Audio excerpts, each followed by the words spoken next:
What is pre-treat? When do you need it? Why do you need it? Well, it is super important with direct to garment, especially when you are printing on darks. And I'm going to show you exactly why. So this shirt right here only has pre-treat on half of the shirt. And I did this intentionally so that you could see that once it starts printing, where the pre-treat area is and where it's not. And you're going to get a really good idea of why pre-treat is so important and why you should not skip this step.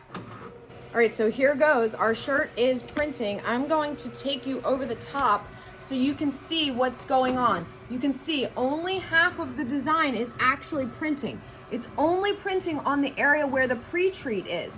The problem is it is actually printing on the other half, but because there's no pre-treat, that white ink has nothing to sit on top of, and it is basically being instantly absorbed by the shirt. So once we then put the color down, what's going to happen then is the color is going to have nothing to sit on. This was obviously done intentionally so that you could see the importance of pre-treating when you're doing direct to garment.